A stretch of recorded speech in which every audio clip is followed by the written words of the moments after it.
It started from him just coming in the room saying, look, mom is gone. She's going out. You can wake up and you can come out, come in my room and play the game. I'll never forget that night. I had on Little Mermaid underwear. I was just a child. And that night he called me into the room from out of the room with my other two younger sisters. And I got up and I remember going in the room just like I would any other time. And I remember him saying to me, I need you to come and sit next to me on the bed, and I'm going to allow you to play. He tried to hand me the remote controller, and then when I would reach for it, he would grab it back, which is something he never done before. So I remember after him doing it 2 or 3 times, I began to just say to him, you know what, just keep the game, I'm going to bed. So the third time when he went to hand me the remote controller, he snatched it back, and I remember him getting on top of me and pinning me down and just doing things that didn't feel right. I remember kicking and screaming, and I remember him, just pulling my legs back and I remember it hurting so bad. And at that very moment, I remember something warm rolling down my leg, and it was blood.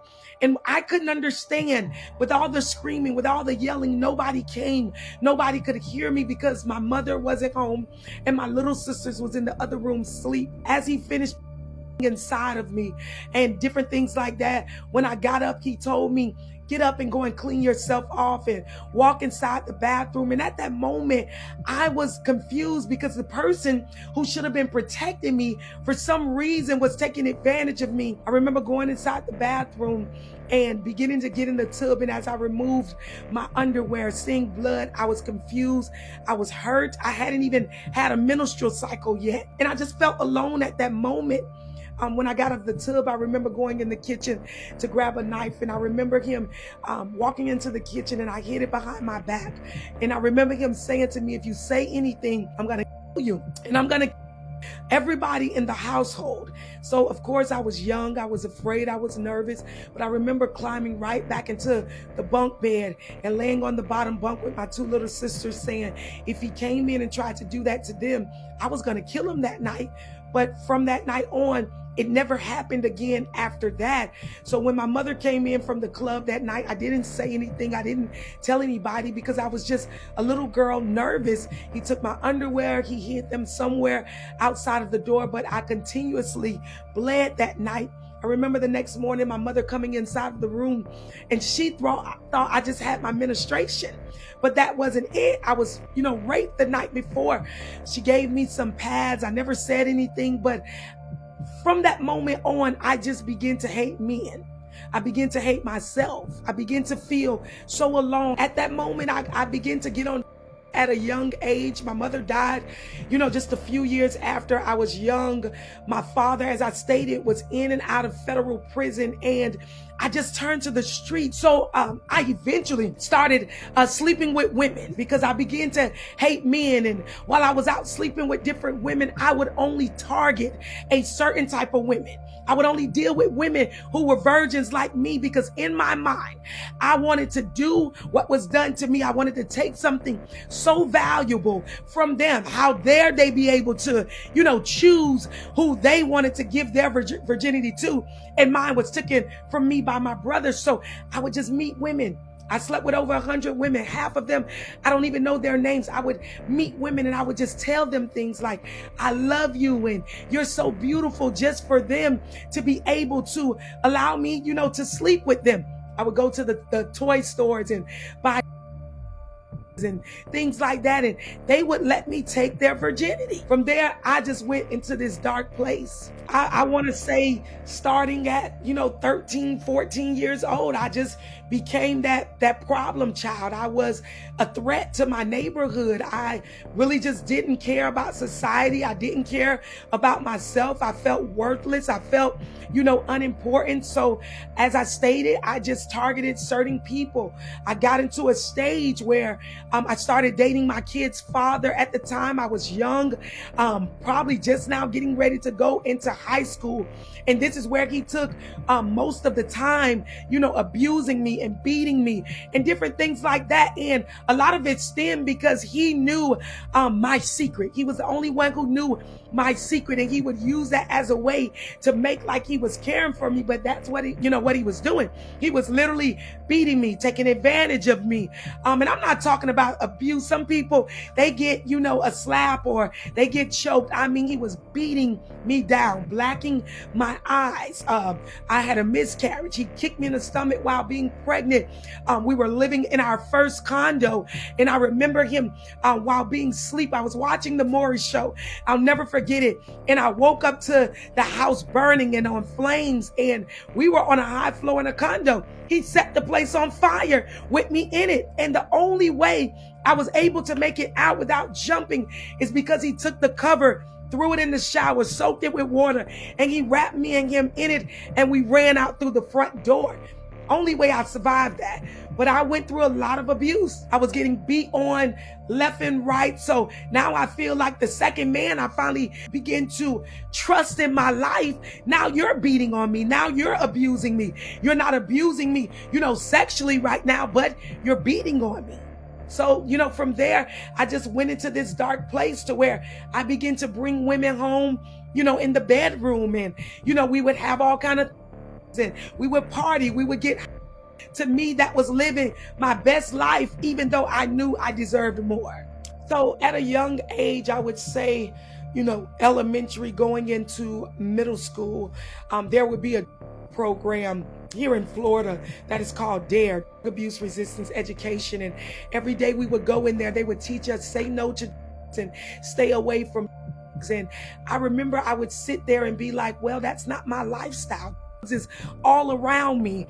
And at a young age, my dad started teaching me, just how to cook, how to make $10 turn into $20, $20 turn into $40, because he never wanted any of his daughters to have to sleep with a man for money or lay on their back. He was a great father. Some of you watching this might say, no, what kind of father would, teach a child that instead of teaching them how to ride a bike? But if you are not from the neighborhood that I grew up in, you wouldn't understand. So I got out there, I learned how to provide for myself. And I got out there, I began to sell while using, I began to cook. I didn't care if there was a pregnant woman that wanted, I don't care if it was a 12-year-old that wanted. It was about me surviving and providing for myself. So I got out there. I started hustling. I started picking up, mug shots. I started being incarcerated over and over again. Jail just became a repeated door. It was mug shot after mug shot, after mug shot, after mug shot. I began to spend time away from my children. And I began to realize that it wasn't about getting your kids that name brand pair of $200 shoes. I thought I was the best, child in the world because my kids wanted for anything. They had any video game that came out. I wanted to make sure they wouldn't have to do, little things, that would put them in situations that I experienced. So I was a great provider. As my dad was. I loved my children with everything, but I didn't realize that jail and prison was becoming a revolving door because, it happened. A lot of my brothers and sisters have mug shots and things like that also. But as I stated, it became a revolving door. So selling, it worked, but it landed me back behind bars. Doing fraud, it worked, but it landed me back behind bars. Stealing cards and just different things I did, it worked, but it landed me behind bars, and it eventually started to take a toll on my children because they were falling behind, in school and things like that because of my decisions. But it was all I knew. So when I was in jail, I actually went through different things, as I stated, of being in there. I was already, out having and living a wild life. So being incarcerated in jail, you're around nothing but women. And I went through different experiences in there. I would have my husband, because at this time I ended up getting married. I left my kids' father. He ended up getting sentenced to like 17 years or 20 years or something like that. Yes, for robbing a jewelry store. So I ended up getting married and things like that. And I got married at a very young age. Me and my husband were young. I was 19 years old. He was underage, 15 years old. And while getting into this situation where I was incarcerated, because as I stated, it was repeated, I would sleep with other women, even in jail. And when my husband would come and see me, we would both visit my husband together. I would let him know, look, when I get out, this is going to be my new girlfriend. She's going to come home and be living with us. She's going to be sleeping with us. This is what she's in here for. And I remember going to church one night. There will be these people that would come inside of service, and I had no intentions of really getting to know God. I just wanted to get out. So I was like, I'm going to try this God thing out. I went down to church that day, and as we sat in the day room, I remember my now pastor of Out for Life Ministries in Fort Lauderdale, I remember them saying to me, look, if you're going to try this God thing, you have to be serious. I'm already sitting down there in church front row with a girl I was dating on the left of me and on the right of me at the same time. At that moment, I got up, and when they said that you needed to take this moment serious, I remember looking to the left and the right of me and breaking up with each one of the young ladies. And I said, you know what? If I'm going to see if this Jesus thing works. And at that moment, they led me to Christ. And I don't know, just that night, things just began to change for me. I began to have an encounter with God on a stainless steel bunk bed that night. And I just couldn't stop crying. It was such a beautiful feeling. For the very first time in my life, I felt like everything was going to be okay. I remember getting up the next day and sitting inside the cell with my friend, my other bunkie, the other person I was in there incarcerated with, my roommate. And I remember just sitting there on the bottom bunk and saying to myself, I got to go back and talk to the 12-year-old, 11-year-old child in me and say, you don't understand now, but everything will be okay later. Because I believe sometimes to heal, you got to go back and tell the younger version of you, I don't care if you're 40 years old, that everything will be okay later.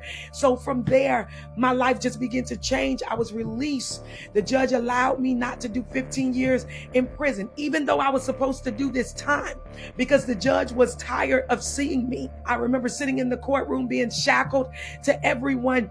And it was so weird. It was like it was a little bird flying around the courtroom. And back then I got a mouthful of gold teeth. And I remember the judge saying to me, Shakira McFadden, what is funny? You think this is a game? You're a threat to society? And I remember saying, no, it's a bird in here. And she just laughed and thought it was the funniest thing. And she thought I was insulting her. But no, I really was seeing this bird in the spiritual realm. And I just began to smile. And she said to me, you know what? You got a beautiful smile. It was really weird because this was a tough judge. She sent everybody to prison. And she said, you know what? I'm going to give you one more chance. I'm going to send you home with 2 years house arrest, weekly testing, followed by mandatory 15 years in prison if you come back before me. And, you know, I just never came back. I got out. I joined my church. I began to change my life. I began to minister all over social media. And this is how my platform started growing. I began to tell people, you know, you don't have to use, you know, as a way to get. You know, I just began to encourage other people like me, and my life began to change from there. I ended up writing a book called I Never Knew My Yes Would Cause Me So Much Pain. So a lot of times I go back, and I do have times, like I said, life be lifing. There are times when you are taken back to that place. And my husband is not even allowed to wear certain hats around me because of the hat that my brother wore, you know, that night while molesting me. But when I get thoughts and I have times where I'm triggered by my past, I just push and remind myself that I got to keep going. There are people like my children depending on me to keep going. I have moments where I cry. I have moments where I break down. I have moments where I scream.